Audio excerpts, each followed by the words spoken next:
그렇지만 사실은 답이 없어요. 인간이 어떤 존재인가 말이 자꾸 바뀌어갈 수밖에 없고 해석이 다를 수밖에 없는 게 복잡하고 다단한 인간 존재이기 때문이 아닐까 생각합니다. 그래서 예수님, 공자, 석가와 더불어 4대 성인이라고 그러죠.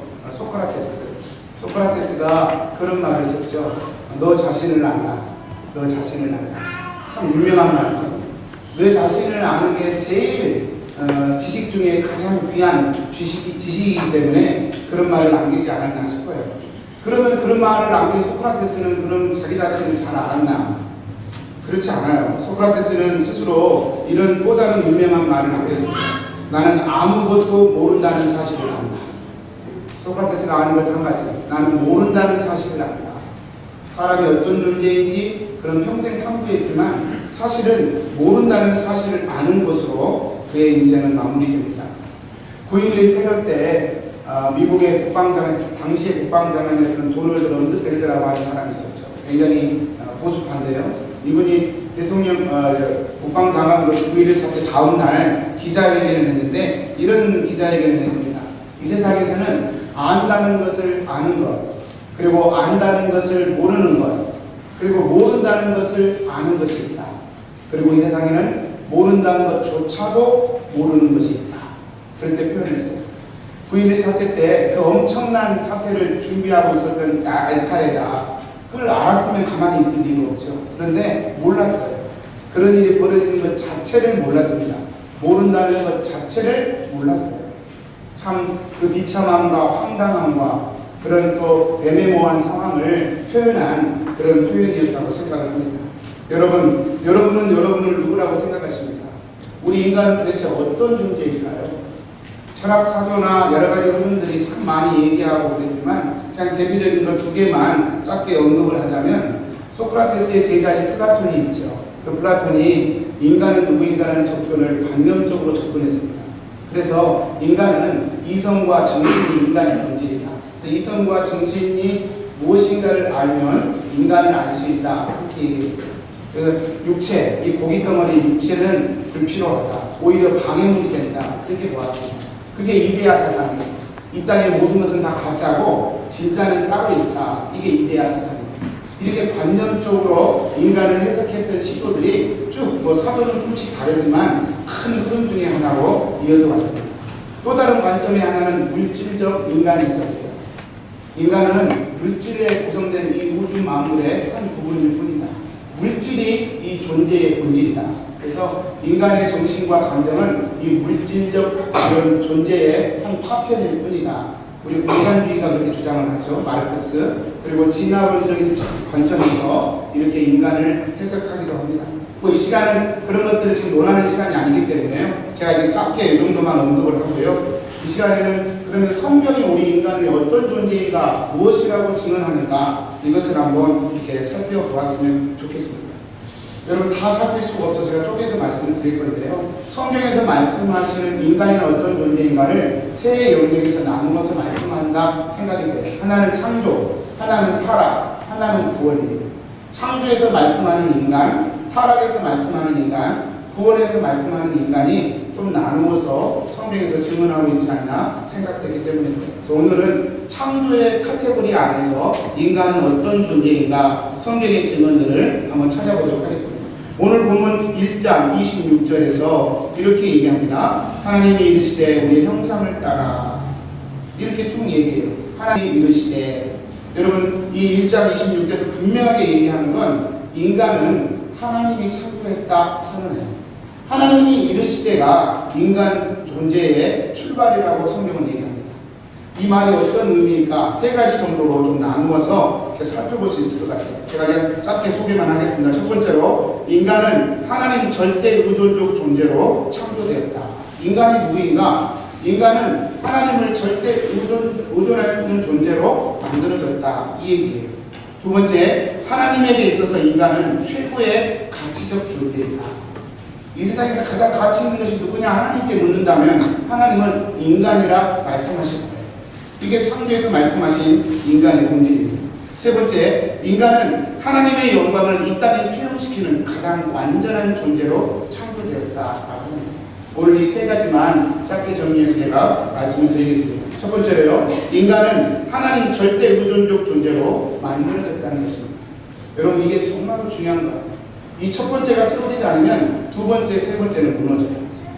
여러분, 창세기 2장 7절에 보면 여호와 하나님이 땅의 물고로 사람을 지으시고 생기를 그 코에 불어넣으시니 사람이 생명이 되었다, 그렇게 얘기합니다. 인간의 그 출발을 흙이었는데 하나님의 생기가 임하였더니 인간의 생명이 되었다, 그렇게 얘기해요. 다 아는 이야기지만 처음 들은 이야기처럼 한번 들어보세요. 이야기를 생각하시고 한번 들어보세요. 여러분, 이런 인간이 창조주 하나님을 절대 의존하는 존재로 만들어졌다는 사실을 분명하게 말씀하는 구절이에요. 흙이었지 않아요. 하나님의 생기가 임해야 생명이 됩니다. 원래는 흙에 불과했지만 하나님의 만지심이 임했더니 사람이 되었다. 인간은 창조될 때부터 하나님 절대 의존적 존재로 만들어졌다는 것을 말씀하는 구절이에요. 여러분, 2장 25절에 보면 이런 표현이 있죠. 아담과 그의 아내 두 사람이 벌거벗었으나 부끄러워하지 아니하더라. 여러분, 이것도 제가 제자훈련 때 몇 번 말씀드렸지만요, 중요하기 때문에 한 번 더 말씀드리겠습니다. 아담과 그 아내 두 사람이 벌거벗었으나 부끄러워하지 않았어요. 여러분, 벌거벗었는데 왜 부끄러워하지 않았을까요?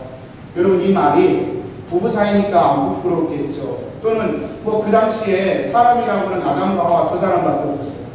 다 동물들밖에 없었어요. 그러니 부부 사이에 부끄러움이 없으면 더 이상 부끄러울 게 없겠죠. 여러분, 그 말씀일까요? 노예 시대 때 백인 귀족 부인들이 흑인 노예 남성들 앞에서 스스럼없이 옷을 갈아입었다고 해요. 왜냐하면 그 흑인 남성을 사람으로 안 본 거예요. 짐승으로 본 거예요. 그러니까 그 앞에서 귀족 부인들이 그냥 부끄러우면서 옷을 갈아입었어요. 여러분, 아담과 하와가 동물들이 있었기 때문에, 그 한 사람 있는 건 남편이기 때문에, 아내이기 때문에 부끄럽지 않아서 이렇게 벌거벗으나 부끄럽지 않았다고 표현했을까요? 그 말이 아니에요. 왜 이 말이 아니냐면 이 3장 7절에 넘어가 보면 이 부끄럽지 않았다라고 하는 이 말이 범죄한 이유에 바뀝니다. 3장 7절이죠. 여러분, 눈으로만 보시겠어요? 이에 그들의 눈이 밝아져 자기들이 벗은 줄을 알고, 제가 가로로 그냥 넣어놨어요. 부끄러워서 우화가 나는 입을 벗고 치마로 서는. 아까는 부끄럽지 않았는데 지금은 왜 부끄러워졌습니까? 사람이 더 생긴 것도 아니고 동물 그대로 있고 두 사람밖에 없는데요. 그래서 여기서 말하는 부끄럽다는 말, 여기서 말하는 벌거벗었다는 말은 그냥 부부 사이에 또는 육체적인 그런 벌거벗음과 부끄러움을 얘기하지 않는다. 저희가 이렇게 생각해 볼 수 있습니다. 그게 무슨 말일까요? 여러분, 벌거벗었다는 말은 인간 자체의 상태에 대하여 지금 성경이 우리에게 얘기하는 것입니다. 여러분, 인간은 단독자로 존재할 수 없다고 해요. 인간은, 여러분, 많은 분들이 에덴 동산에서 아담과 하와는 완벽했어요.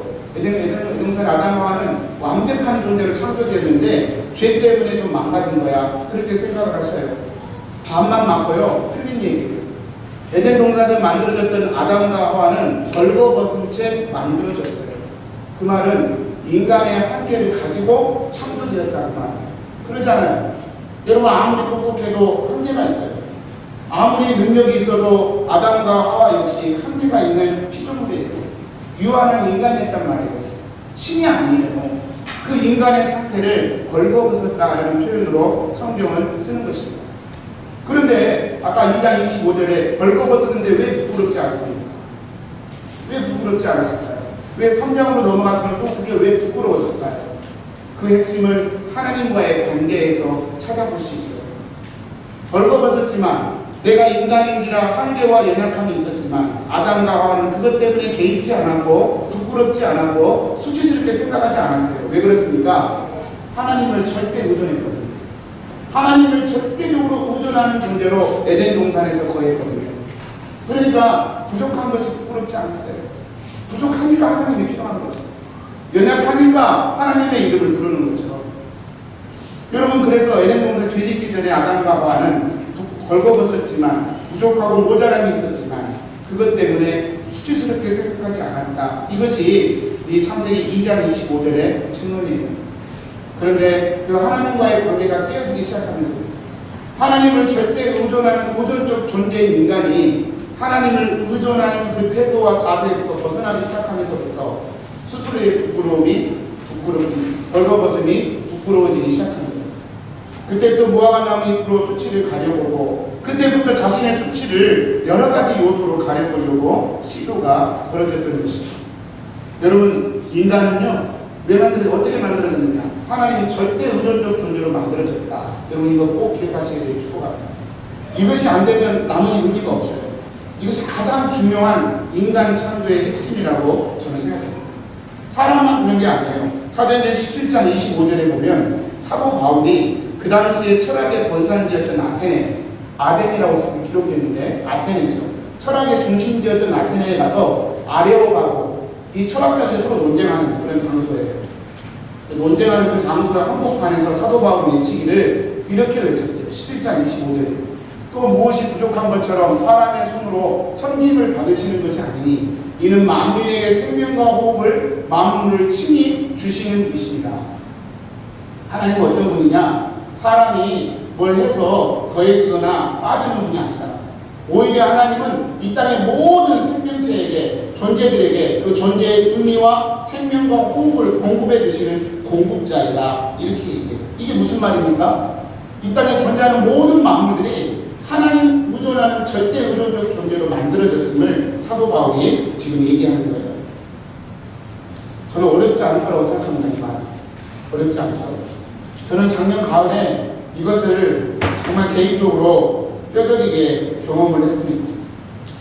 많이 설명해 드릴 수는 없지만 작년에 제가 가을에 10월 달에 선교를 갈 때 사실은 제 비자가 만료된 뒤에 제가 선교를 나가야 했습니다. 그냥 그렇게 됐어요.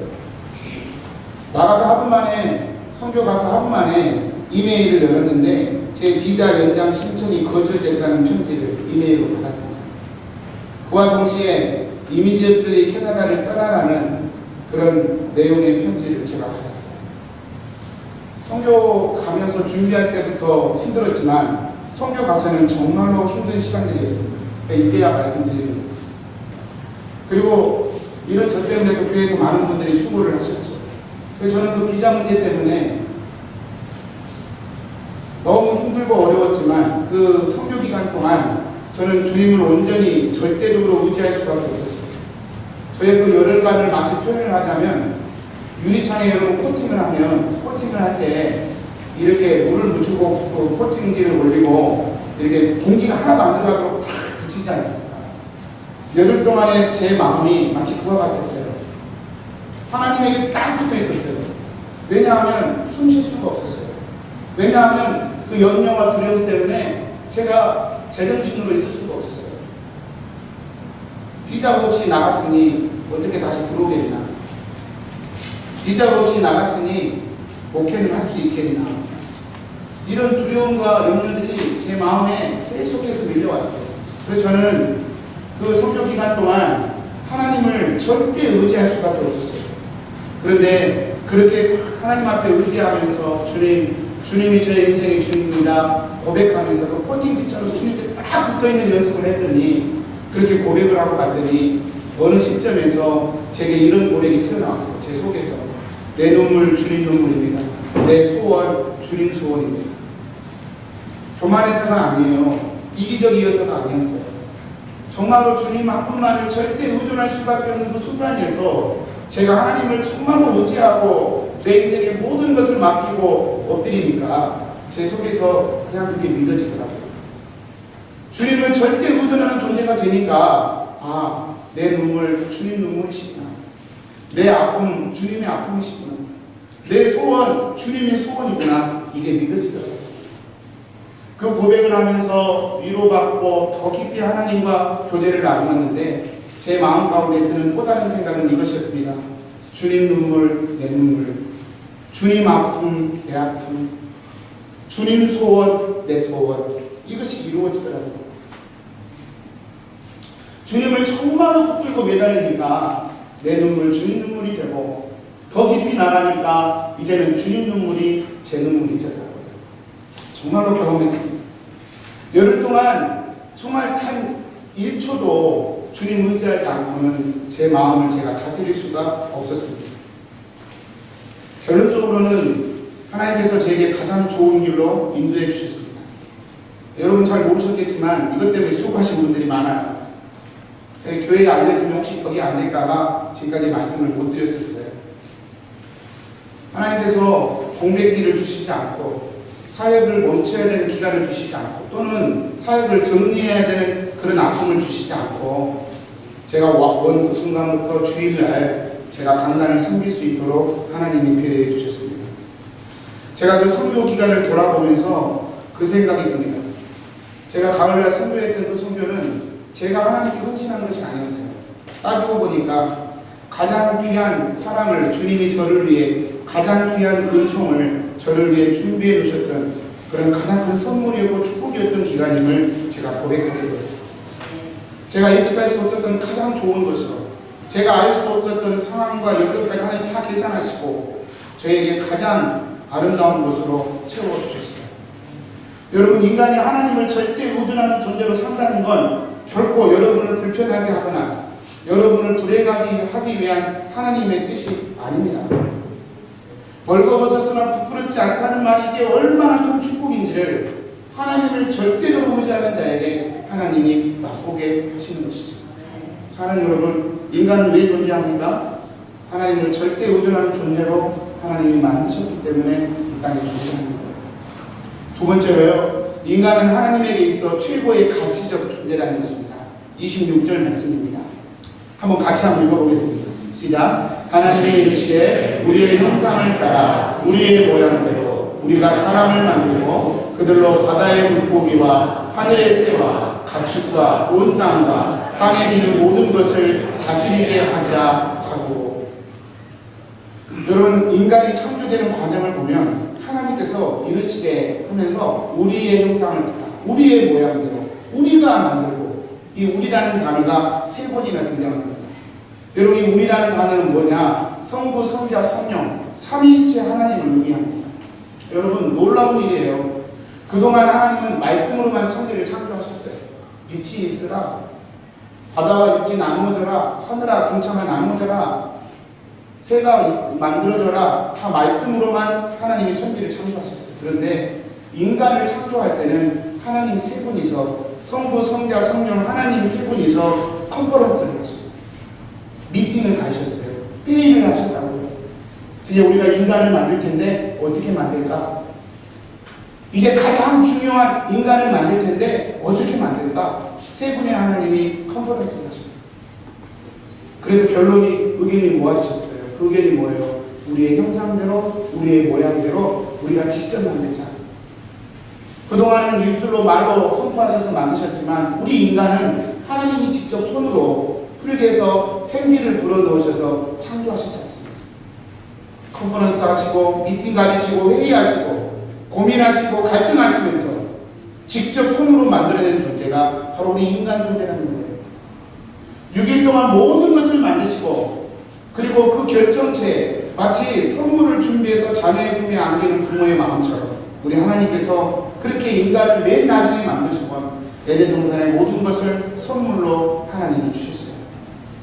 이것을 두고 어떤 신학자는 그렇게 얘기했습니다. 이것은 마치 곧 태어날 어린아이를 놔두고 엄마 아빠가 아기 방을 이쁘게 꾸며놓고 기다리는 것과 같다.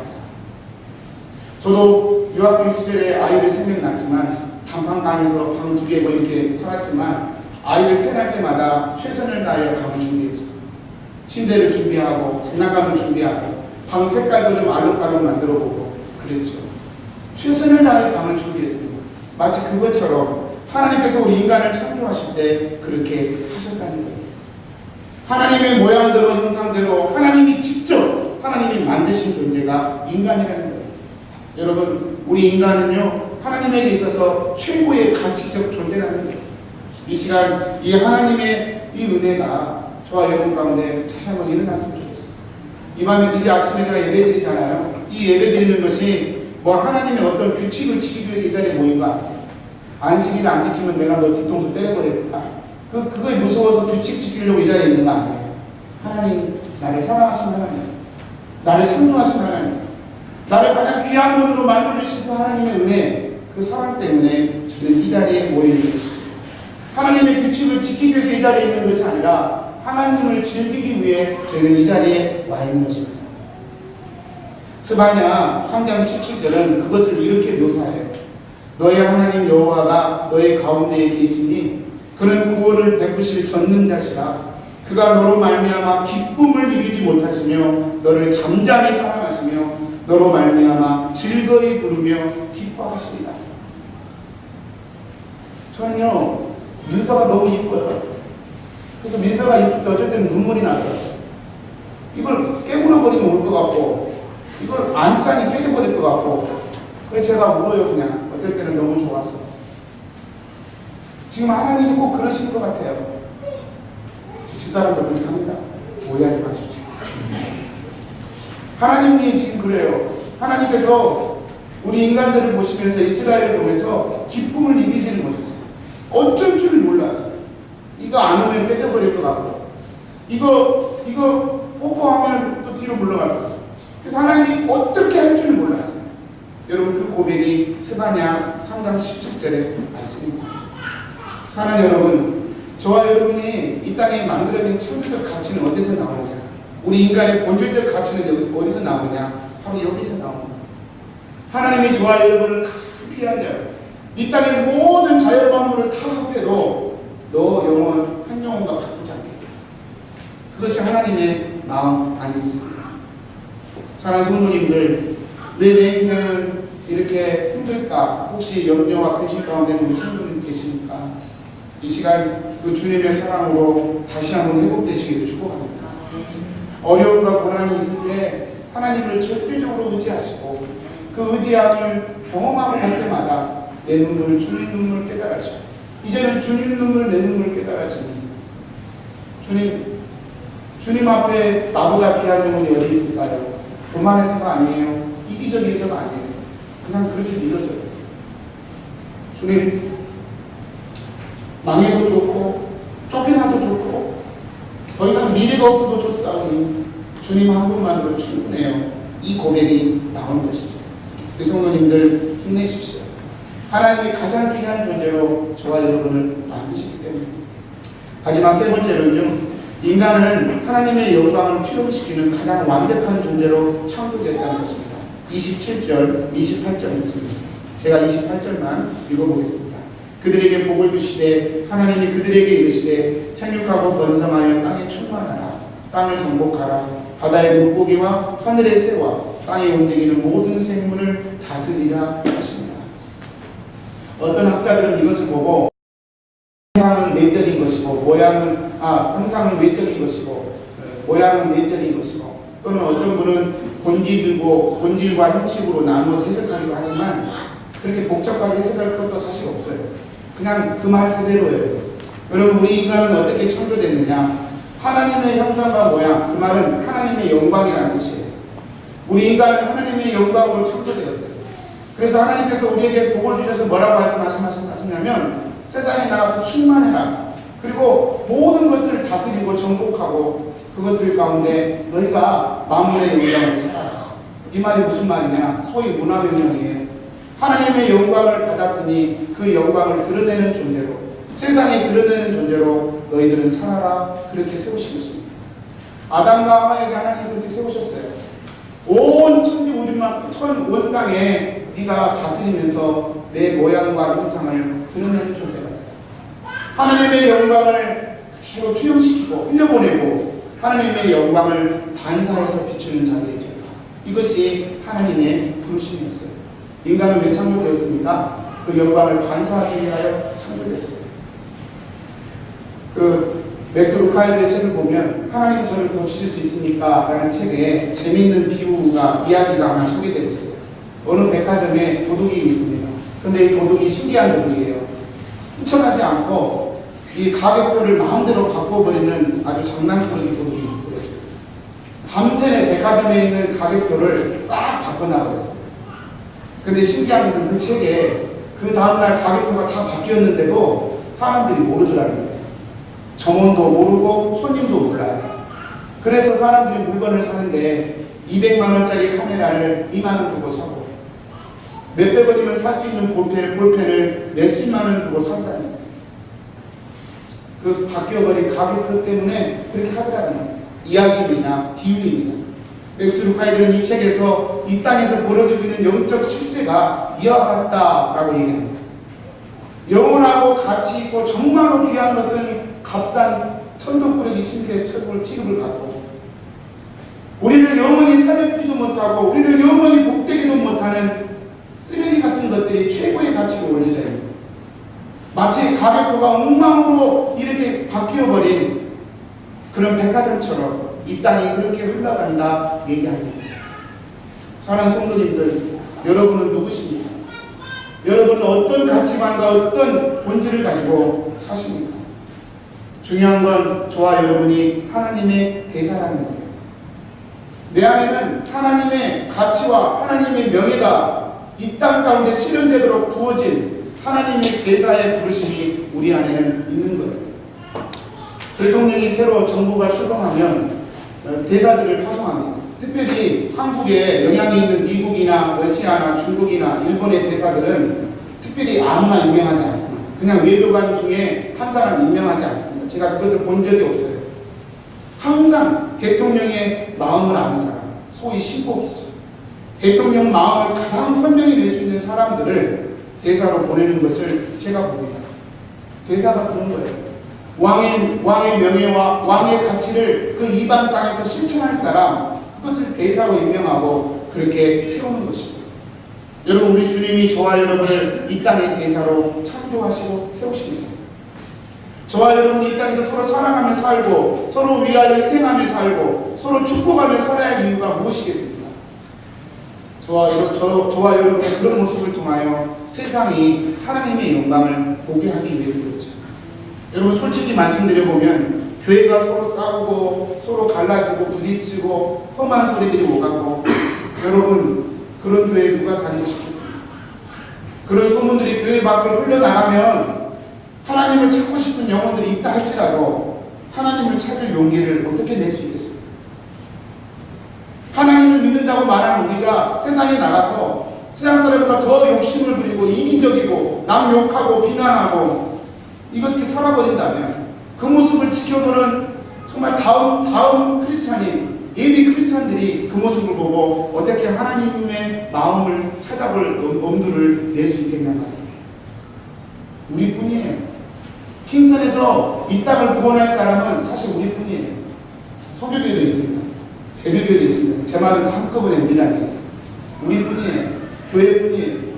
교회가 하나님 말씀 붙들고 하나님의 영광과 명예를 지켜내려고 했을 때 이 땅에 믿지 않는 분들은 우리를 통하여 하나님을 만나게 될 거예요. 그게 바로 대사입니다. 말씀을 마치겠습니다. 오늘 말씀은 여러분 복잡한 말씀도 아니고 여러분이 모르시는 말씀도 아닙니다. 창조 안에서 인간은 어떤 존재냐? 창조 안에서 인간은 하나님을 절대 의존하는 우존적 존재로 창조되었습니다. 창조 안에서 인간은 어떤 존재냐? 하나님에게 있어 최고의 가치적 존재를 가진 그런 존재로 창조되었습니다. 하나님 안에서, 창조 안에서 인간은 어떤 존재냐? 하나님의 영광을 드러내기에 가장 합당하고 완벽한 존재로 하나님은 창조되었습니다. 여기까지 이해 있으십니까? 근데 그것을 누가 무너뜨렸습니까? 근데 그것을 누가 싫다고 뛰쳐나왔습니까? 그 엄청난 하나님의 축복과 평안과 은혜를 누가 깨뜨렸습니까? 하나님입니까? 아니에요. 우리예요. 다음에는 타락 안에서 인간 존재에 대해서 한번 살펴보기로 하고, 오늘은 창조 안에서 인간에 대해서 이렇게 마무리하도록 하겠습니다. 우리 기도하겠습니다.